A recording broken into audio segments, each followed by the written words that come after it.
Chapter 9. The Royal Family of Ev. The Tin Woodman was the first to address the meeting. "To begin with," said he, "word came to our noble and illustrious ruler Ozma of Oz that the wife and 10 children, 5 boys and 5 girls, of the former King of Ev, by name Avaldo, had been enslaved by the Gnome King and are held prisoners in his underground palace.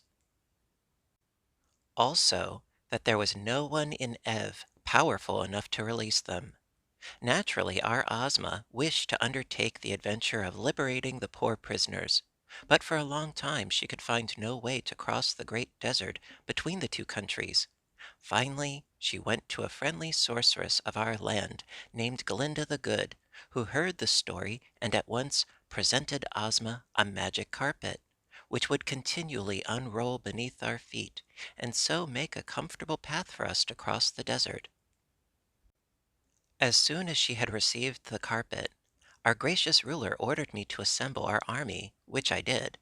You behold in these bold warriors the pick of all the finest soldiers of Oz, and, if we are obliged to fight the Gnome King, every officer, as well as the private, will battle fiercely unto death."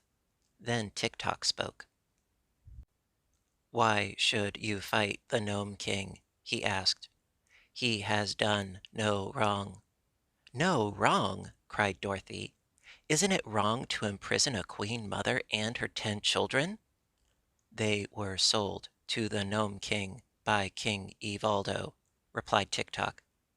"It was the King of Ev who did wrong, and when he realized what he had done, he jumped into the sea and drowned himself." "This is news to me," said Ozma thoughtfully. "I had supposed the Gnome King was all to blame in the matter, but in any case he must be made to liberate the prisoners." "My King Evaldo was a very wicked man," declared the Princess Langwidere. "If he had drowned himself before he sold his family, no one would have cared. But he sold them to the powerful Gnome King in exchange for a long life, and afterward destroyed the life by jumping into the sea." "Then," said Ozma, "he did not get the long life, and the Gnome King must give up the prisoners. Where are they confined?" "No one knows exactly," replied the Princess, "for the king, whose name is Roquat of the Rocks, owns a splendid palace underneath the great mountain which is at the north end of this kingdom, and he has transformed the queen and her children into ornaments and bric-a-brac with which to decorate his rooms." "I'd like to know," said Dorothy, "who this Gnome King is." "I will tell you," replied Ozma. "He is said to be the ruler of the underground world, and commands the rocks and all that the rocks contain. Under his rule are many thousands of the gnomes, who are queerly shaped but powerful sprites that labor at the furnaces and forges of their king, making gold and silver and other metals which they conceal in the crevices of the rocks, so that those living upon the earth's surface can only find them with great difficulty. Also they make diamonds and rubies and emeralds, which they hide in the ground, so that the kingdom of the gnomes is wonderfully rich. And all we have of precious stones and silver and gold is what we take from the earth and rocks where the Gnome King has hidden them." "I understand," said Dorothy, nodding her little head wisely. "For the reason that we often steal his treasures," continued Ozma. "The ruler of the underground world is not fond of those who live upon the earth's surface, and never appears among us. If we wish to see King Roquat of the Rocks, we must visit his own country, where he is all powerful, and therefore it will be a dangerous undertaking." "But for the sake of the poor prisoners," said Dorothy, "we ought to do it." "We shall do it," replied the Scarecrow, "although it requires a lot of courage for me to go near the furnaces of the Gnome King, for I am only stuffed with straw, and a single spark of fire might destroy me entirely." "The furnaces may also melt my tin," said the Tin Woodman, "but I am going." "I can't bear heat," remarked the Princess Langwidere, yawning lazily, "so I shall stay at home. But I wish you may have some success in your undertaking, for I am heartily tired of ruling this stupid kingdom, and I need more leisure in which to admire my beautiful heads." "We do not need you," said Ozma, "for if with the aid of my brave followers I cannot accomplish my purpose, then it would be useless for you to undertake the journey." "Quite true," sighed the Princess. "So if you'll excuse me, I will now retire to my cabinet. I've worn this head quite a while, and I want to change it for another."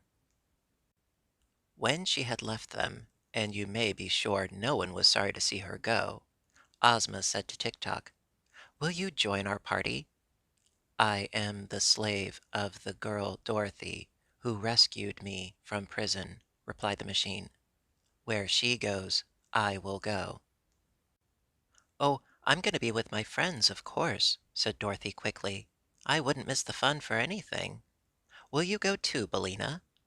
"To be sure," said Billina in a careless tone. She was smoothing down the feathers of her back and not paying much attention. "Heat is just in her line," remarked the Scarecrow. "If she is nicely roasted, she will be better than ever." "Then," said Ozma, "we will arrange to start for the kingdom of the Gnomes at daybreak tomorrow, and in the meantime we will rest and prepare ourselves for the journey." Although Princess Langwidere did not again appear to her guests, the palace servants waited upon the strangers from Oz and did everything in their power to make the party comfortable. There were many vacant rooms at their disposal, and the brave army of 27 was easily provided for and liberally feasted. The Cowardly Lion and the Hungry Tiger were unharnessed from the chariot and allowed to roam at will throughout the palace, where they nearly frightened the servants into fits, although they did no harm at all. At one time, Dorothy found the little maid Nanda crouching in terror in a corner, with the Hungry Tiger standing before her. "You certainly look delicious," the beast was saying. "Will you kindly give me permission to eat you?" "No, no, no!" cried the maid in reply. "Then," said the tiger, yawning frightfully, "please to get me about 30 pounds of tenderloin steak, cooked rare, with a peck of boiled potatoes on the side, and 5 gallons of ice cream for dessert." "I'll I'll do the best that I can," said Nanda, and she ran away as fast as she could go. "Are you so very hungry?" asked Dorothy in wonder. "You can hardly imagine the size of my appetite," replied the tiger sadly.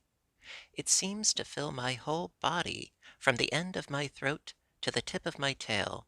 I'm very sure the appetite doesn't fit me, and it is too large for the size of my body. Some day, when I meet a dentist with a pair of forceps, I'm going to have it pulled." "What, your tooth?" asked Dorothy. "No, my appetite," said the Hungry Tiger. The little girl spent most of the afternoon talking with the Scarecrow and the Tin Woodman, who related to her all that had taken place in the land of Oz since Dorothy had left it. She was much interested in the story of Ozma, who had been, when a baby, stolen by a wicked old witch and transformed into a boy. She did not know that she had ever been a girl until she was restored to her natural form by a kind sorceress. Then it was found that she was the only child of the former ruler of Oz and was entitled to rule in his place. Ozma had many adventures, however, before she regained her father's throne, and in these she was accompanied by a pumpkin-headed man, a highly magnified and thoroughly educated Wogglebug, and a wonderful Sawhorse that had been brought to life by means of a magic powder.